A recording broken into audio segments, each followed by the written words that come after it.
Is Bitcoin cycle broken? Stay tuned in the video and find out.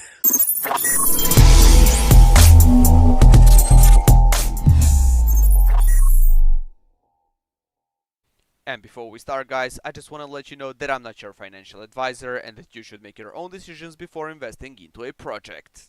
For more than a decade, Bitcoin investors have relied on one simple assumption: the 4-year cycle always wins. Every cycle looked different on the surface, but underneath the pattern remained surprisingly consistent. A Bitcoin halving would reduce new supply, demand would gradually increase, capital would flow into the market, and eventually we would see another major bull run followed by a powerful correction. It happened in 2013, it happened in 2017, it happened in 2021, and most investors expected it to happen again after 2024 halving. But as we move through 2026, something feels different. Bitcoin isn't behaving the way many cycle models predicted. The explosive post-halving move never fully materialized. Institutional investors now control a significant portion of market activity. Governments are introducing regulatory frameworks instead of outright bans. Spot ETFs have fundamentally changed how capital enters the market, and macroeconomic conditions are influencing Bitcoin more than ever before. As a result, a growing number of analysts are asking a question that would have sounded ridiculous just a few years ago. Has the Bitcoin cycle finally been broken? And honestly, when you start digging into the data, it's not a crazy question. Because if you look at Bitcoin through the lens of previous cycles,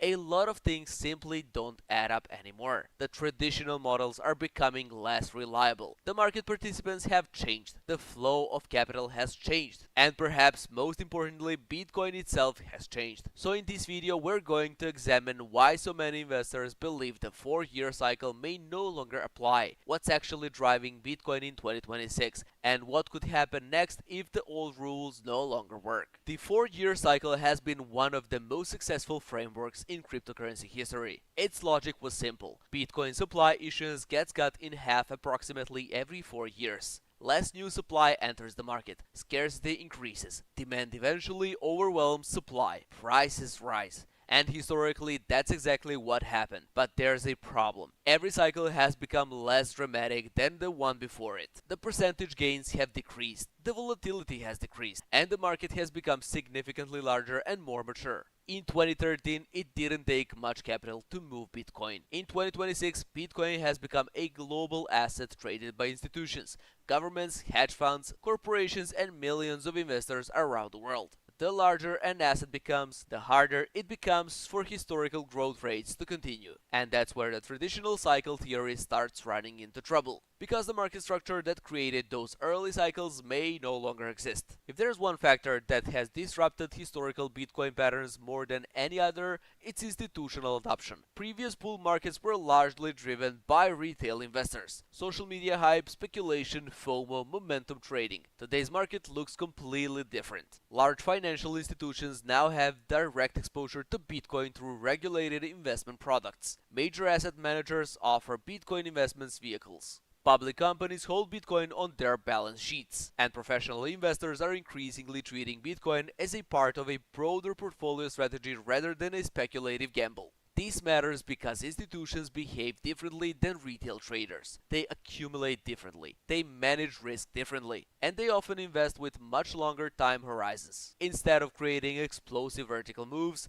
institutional participation tends to create more stable and gradual trends. The result is a market that behaves less like a speculative asset and more like a developing finance asset class. And that's a major reason why many analysts believe the traditional cycle may be weakening. Another major difference between previous cycles and today's market is the growing importance of macroeconomics. A decade ago, Bitcoin largely operated in its own world. Today, that's no longer true. Interest rates matter. Inflation matters, global liquidity matters, central bank policy matters, geopolitical events matter. In many ways, Bitcoin has become increasingly connected to the broader financial system. When liquidity expands, risk assets tend to benefit. When liquidity contracts, risk assets often struggle. And Bitcoin has increasingly shown sensitivity to these conditions. This creates a situation where halving events alone may not be enough to drive the market. Instead, Bitcoin now exists within a much larger economic framework, and that framework is often far more influential than the simple supply reduction narrative that dominated earlier cycles.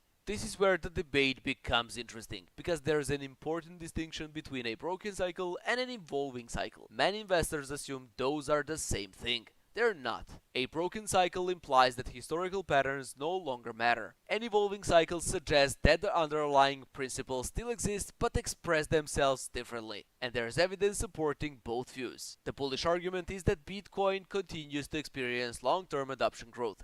Supply remains limited, institutional demand continues to increase, and global awareness continues to expand. The bearish argument is that Bitcoin has matured to a point where historical cycle models can no longer generate reliable forecasts. Both perspectives have merit, which is why predicting Bitcoin has become significantly more difficult than it was during previous cycles. If the traditional 4-year cycle is truly weakening, investors may need a completely different framework. Instead of focusing exclusively on halving dates, market participants may need to pay closer attention to global liquidity, institutional flows, ETF demands, regulatory developments, interest rates, and broader economic conditions. These factors may increasingly determine Bitcoin's future direction, not because the halving no longer matters, but because Bitcoin has grown into something much larger than the market it originally emerged from. And that's perhaps the biggest takeaway from all of this. The question isn't whether Bitcoin is dead. The question isn't whether adoption is slowing. The real question is whether Bitcoin has finally become mature enough that the old playbook no longer works. Personally, I don't think the Bitcoin cycle has disappeared, but I do think it's changing. The market of 2026 is fundamentally different from the market of 2017. Different participants, different capital flows, different incentives, different risks, and different opportunities. The 4-year cycle may still exist beneath the surface, but if it does, it likely won't look the way it did before. And investors who continue relying exclusively on historical patterns may find themselves increasingly surprised by what comes next. Because whether the Bitcoin cycle is broken or simply evolving, one thing becomes clear. The future of Bitcoin will probably be determined by far more than halving alone. And that's what makes the next chapter so important to watch. Do you think Bitcoin cycle is broken, or it's simply evolving into something new? Let me know in the comments. So guys, that will be everything for this video. I hope you find this video informative and entertaining. Don't forget to share this video, subscribe to this channel, like it, and turn the notification on. Join this amazing project and check all of this information for yourself. And I hope to see you guys in the next video. Bye.